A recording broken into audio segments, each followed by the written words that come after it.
Honorable Eugenio Jose V. Lacson. Today we are celebrating more than just the return of a lost painting. We celebrate the return of a story, a memory, and a piece of our cultural heritage that was once taken from us. Today, the painting by national artist Fernando Amorsolo, more than its original symbolism, has become synonymous with resilience, recovery, and a deeper appreciation of art and national pride. I thank the Hofileño family for their unwavering commitment to preserving the cultural wealth of the city of Silay and the province of Negros Occidental. I am also taking this opportunity to congratulate and thank the Philippine National Police, the National Bureau of Investigation, and everyone who contributed to the successful recovery of the painting. The successful operation is a proud moment and a testament to the unwavering dedication, the relentless investigative efforts, and excellent coordination of our law enforcement agencies. I would also like to acknowledge the collaboration and the support from the local authorities, the museum staff, and the vigilant citizens whose cooperation was instrumental in identifying the suspects. Fernando Amorsolo's Mango Harvesters painting does more than just capture the beauty of rural life. It reminds us of who we are as a people, our warmth, our light, our harmony with the land, and our quiet strength. These values live on in every Negrense, and they shine today in Silay City. Let us also be reminded that the painting's return is a call to action. We must remain proactive and united in protecting our cultural landmarks, our museums, heirlooms, and legacies. On behalf of the provincial government of Negros Occidental, I extend my warmest congratulations to the Hofileño family and to all who helped to make this homecoming possible. Thank you, and may God continue to bless all our undertakings. Once again, welcome home to Fernando Amorsolo's Mango Harvesters. Welcome home to Silay City and Negros Occidental, the land of sweet surprises. Avance Negrense. Good afternoon. Mayong hapon sa inyo tanan.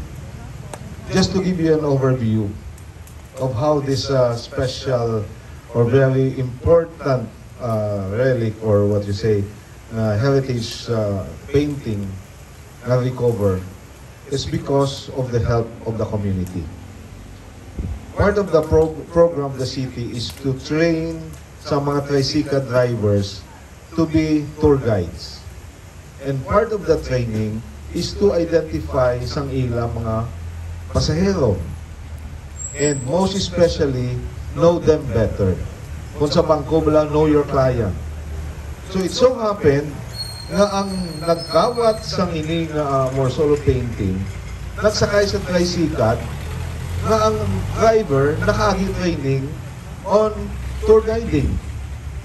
And with that intention, na i-deceive nila ang ila identity sa mere ilang mga bayo, sa ilang mga giho, kag ang ilang mga actuations was at tip of the iceberg na nahatag nila sa pulis.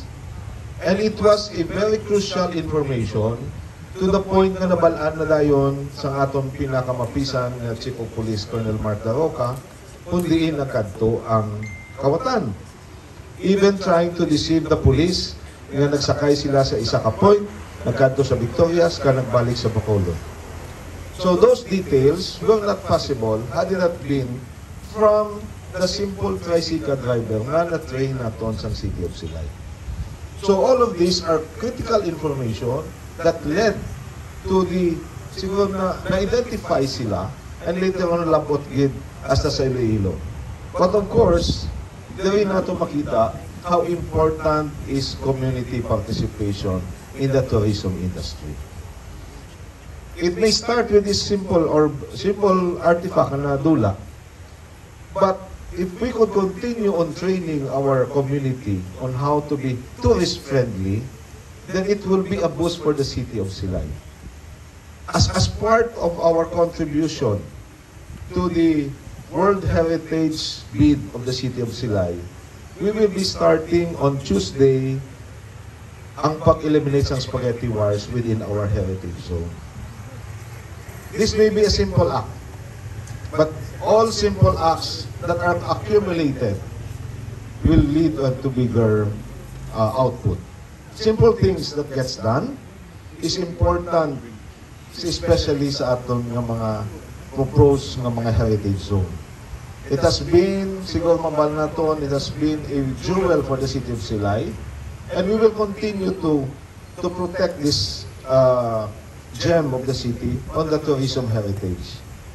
It will be part of the project and priority of the city to promote not only heritage tourism, but we will be also promoting food tourism, environmental tourism, because it has been observed that there is money in tourism. Money that could help sustain the community, money that could help also our local businesses, and what is most important in any tourism-related industry is the peace and order. That is why, namiatin ko sa aton na Chief Police, he is very active in promoting community participation in all aspects. As always, the local government cannot do this alone. We need all sectors to help, and of course also we need not only the private sector but also other agencies who are more inclined in the tourism industry. It is also a reminder to each and every one of us that we have to help each other to make this Silay city, the Paris of Negros, great again. So Tito Mon taught me so many things, and we can go on and on about it, but he taught me to love Silay unconditionally, and I think that is our motivation now to love unconditionally. When the painting was lost, actually may nag-criticize, why do we go bother about an old lost painting in the house? What they did not understand, that this museum is not a lifestyle museum where you see the lifestyle of the hacienderos. Prepare ni Matthew Gambas, hindi man siya haciendero. This is a community museum, and it opened its doors to Silay. That's why nag-trend siya sa social media, because the Silaynons who have been to this museum felt, and this is really true, felt that they lost a piece of themselves when this painting got lost. You know why Tito Mon opened this house, he told me. Ang Silaynon, hindi man sila ka-afford, most of them, they're not lucky to go to the Ayala Museum in Manila or to the big museums everywhere in the world. But we have one here.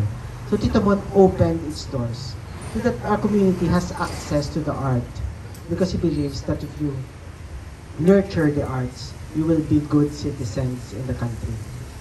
So that is only the message, that we continue to keep this as a community museum, because the message of Tito Mon is open this museum, nurture yourself in the arts, and you will be a good citizen. And I'm so happy that people remain committed. The family remains committed. So Tito Mon, so many stories about him, and we know that he gave a lot for Silay. So this is a big blessing na napuli siya, and hope we can give back to what Tito Mon gave. Ang mga old friends, si Sir Veres, to Ben, and all were attached to the house. So we are very emotional because we became attached to the house, because Tito Mon treated us all like family. As di ba mga tour guides, it's really just, Tito Mon never really treated us as guests. We are all family. So thank you, Hopelania family, for opening up your house and making us your one big family. Madamo, salamat. Thank you very much, Mr. Locsin. Officer Bautista, no?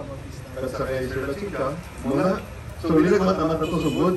Dayon, ako yan, subong ko yung kapalo si Joey, kasi ang pinaka-importante sa tanan. It's people like Joey that makes Silay City safe. So, pasalamat sa video. Nabuyan si Joey. Kaya pagka doon sa polisiya, kung bakit sa kabasa ko, tapon sa ron, sa ako. Anyway.